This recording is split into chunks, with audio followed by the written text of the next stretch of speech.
Someone insults you in front of others. Your heart races, your face flushes, every fiber in your body screams to defend yourself. You feel trapped between your instinct to fight back and the fear of looking weak. Yet, the person next to you hears the exact same words and doesn't even flinch. Same situation. Same insult. Two completely different reactions. What do they know that you don't? There's a psychological technique rarely taught outside therapy that allows some people to face toxic interactions without losing their peace. And it's not about being tough, and it's certainly not about suppressing your emotions. It's about understanding the hidden mechanics of conflict and why most of us are playing it entirely wrong. Today, you're going to learn why people provoke you, the pattern behind toxic interactions, and by the end, the exact method that makes you psychologically unfathomable to anyone who thrives on drama. First, let's strip the illusion about conflict. Most arguments aren't about winning, they're about feeding. Think back to the last time someone provoked you. Maybe it was a coworker's sarcastic remark, a family member's backhanded compliment, or a friend's sly comment about something you care about. Instantly, your body reacts, your chest tightens, your thoughts spiral, and before you know it, you're defending yourself. That surge of emotion, that desperate need to explain, justify, or correct, is exactly what they wanted. Toxic people don't attack because they hate you. They attack because they are starving for something they can't create themselves: emotional energy. They feed off your reaction, your frustration, your need to prove your worth. Every sharp reply, every rationalization, every microsecond spent defending yourself is fuel for them. You think you're standing your ground, but in truth, you're giving them exactly what they came for: attention, validation, and the illusion of control. Imagine a coworker who deliberately raises his voice during a meeting, knowing you'll react. Every eye roll, every raised eyebrow, every defensive statement is exactly what he's fishing for. And yet, one day, you stay silent. No reaction. He freezes mid-sentence. The game ends. Without your engagement, there's nothing left to play. Toxic people throw the same bait repeatedly because they know you'll bite. A provocative text at midnight, a subtle insult disguised as a joke, a loaded question designed to make you explain yourself. They're not looking for answers, they're hunting sparks. But when someone meets them without taking the bait, something remarkable happens. They hear the insult, but it barely registers. They sit calmly amid passive aggression, unmoved and unshaken. How did they do it? They understand a critical principle. You cannot win a game you refuse to play. So, if reacting is feeding, why do we keep doing it? Because we've been taught that silence equals weakness. Society, parents, and even peers condition us to believe that defending ourselves is necessary. That failing to respond is letting people walk over us. If someone insults you and you don't answer, somehow you've lost, they say, and so we engage. We explain. We argue. We try to make them understand, even when logic isn't part of their game. And here's the problem. You cannot reason with someone emotionally invested in misunderstanding you. How many times have you lost your peace just to prove a point? How often does that victory feel hollow? In those moments, your words don't land, they fuel their power. The more you explain, the more they understand how to push your buttons. Every defense is another thread they can pull. You think you're holding your ground, but really, you're handing them a map to your vulnerabilities. And the ones who know exactly which buttons to push are often the closest to you. Ex-partners who know your insecurities, family members who disguise criticism as concern, co-workers who anticipate your reactions. These people fish with emotions, not words. They throw lines designed to hook your feelings. That's why the same words evoke such different reactions in different people. Some respond instantly, feeding the drama, while others remain calm, unengaged, and unbothered. The difference isn't Lukit's strategy. It's knowledge that reacting is optional. This brings us to the core of the alternative, becoming strategically uninteresting. Detachment isn't about shutting down, ignoring everyone, or building walls. That's just another form of reaction, albeit quieter. True power is learning how little someone else's chaos can move you. Think of it like Wi-Fi. If they can't connect to you, they can't drain your energy. You remain present, visible, but unreactive. When someone throws an insult, instead of countering, you respond neutrally or minimally. I hear you. Okay. Noted. Sometimes, even a simple, almost boring response is enough. What happens then? You stop being the source of the drama they crave. You don't attack, so they can't play victim. You don't defend, so there's nothing left to argue about. You've become present without performing emotional labor for them. When you consistently refuse to feed toxic patterns, remarkable things occur. The person who once provoked you effortlessly must escalate to provoke a bigger reaction. And when that fails too, their attention shifts elsewhere. They move on, looking for someone still willing to supply the drama. Your calm becomes your shield. You've regained peace, reclaimed energy, and no longer need to fight or explain yourself. This isn't passivity, it's strategy. Silence, in this context, is the most potent form of power. But there's a method to make this work consistently, especially for manipulative personalities, narcissists, emotional vampires, and chaos seekers. It's called the gray rock method. And as strange as it sounds, it's deceptively simple. You make yourself as uninteresting as a gray rock. No highs, no lows, no drama, just calm, neutral presence. The technique isn't about suppressing your feelings. It's about choosing where to invest them. You can still feel frustration, anger, or hurt, but you refuse to perform those emotions for someone who will weaponize them. It's about reclaiming your power and deciding who gets access to it. Here's how it works in practice. When someone tries to provoke you, respond with minimal information, neutral tone, and short answers. Avoid explanations or justifications. They can twist them into fuel for the drama. Questions like, "Why are you always like this?" can be met with, "I don't know," or "Not really." Accusations or bait disguised as concern can be answered with a calm, "I hear you," and nothing more.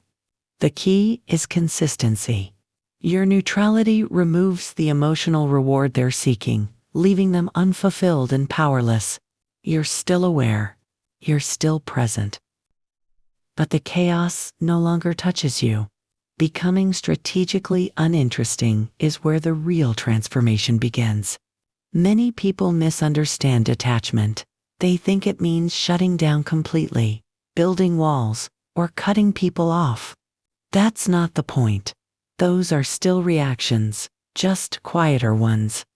True strategic detachment is about consciously choosing where to invest your energy.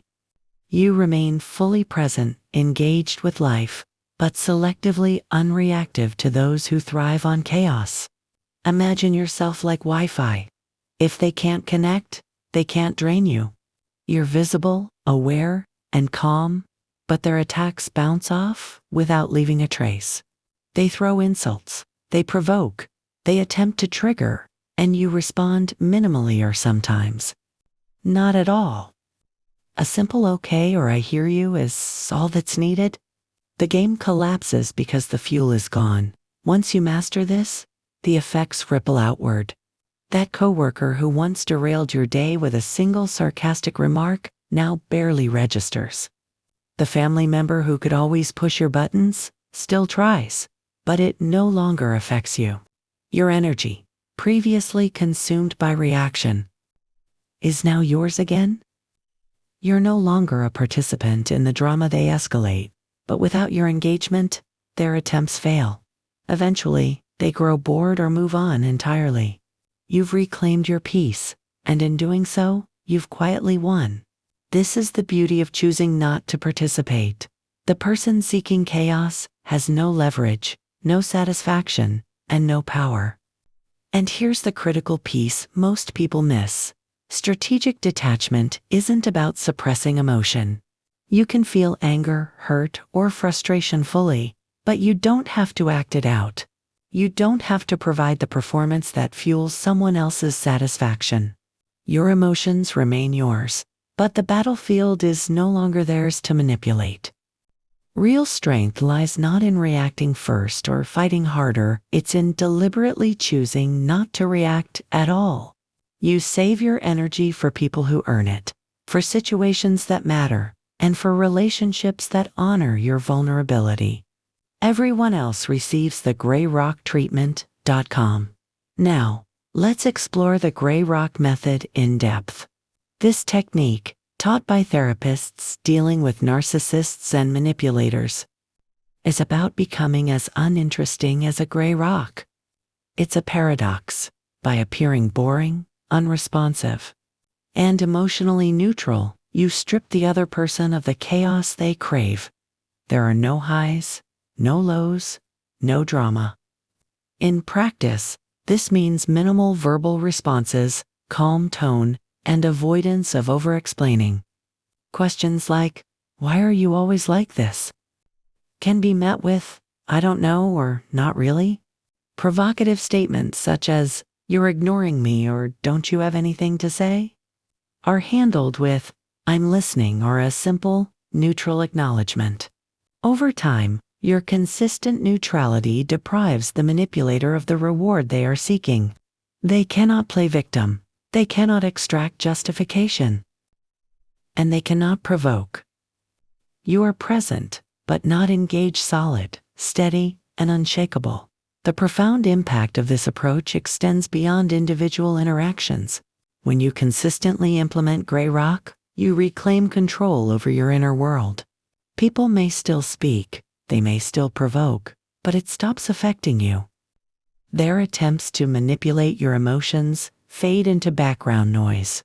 You finally realize that their chaos is not your responsibility. Their need for validation, drama, or control is not your emergency. You have chosen not to participate. You are still compassionate, still human, still aware, but your peace is untouchable. The paradox is powerful. By doing less, you gain more. By not reacting, you gain complete control over your emotional landscape. This is what true peace looks like. Not the absence of conflict, but the presence of choice. You decide what affects you. You choose where to invest your energy. You decide who gains access to your inner world. The most powerful reaction is no reaction at all. And here's the twist nobody sees coming. When you are unbothered, you become unstoppable. Someone who cannot be baited into drama, who refuses to waste energy on pointless conflicts, gains an unfair advantage in life. While others expend energy, arguing, defending, and proving themselves, you focus on what matters, building, creating, and living on your own terms. While they are trapped in cycles of reaction, you operate from stillness, from clarity, from control. Becoming the gray rock is not about coldness or detachment from humanity. It's about mastery over your response, mastery over your inner world. It's about choosing not to feed the emotional games that others play. The person who used to ruin your day with one comment no longer has power. The ex, the coworker, the family member, all the voices attempting to provoke you become irrelevant. They are still speaking, still acting, but you remain unmoved. Their chaos no longer penetrates your calm. You are solid. You are still. You are untouchable. And when you fully internalize this, a profound shift occurs. You find freedom, focus, and energy previously lost to conflict. You stop being controlled by the reactions, emotions, and expectations of others. You gain the ultimate advantage: choice.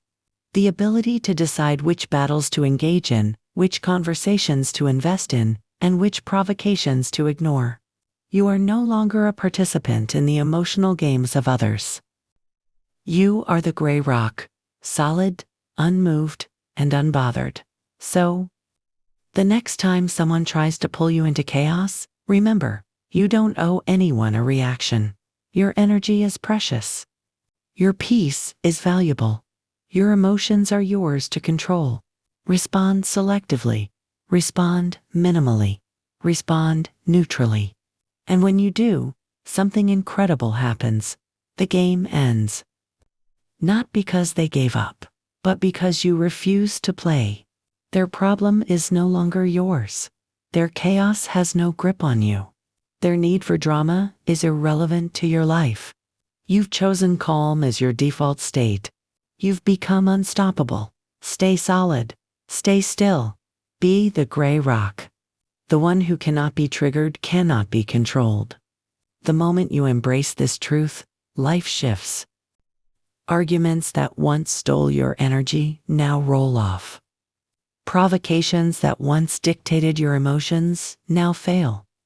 Peace becomes not just a possibility, but a practice, a lifestyle, and a source of strength. You are no longer at the mercy of others' chaos. You are free, unbothered, and in control. And that, more than anything else, is power.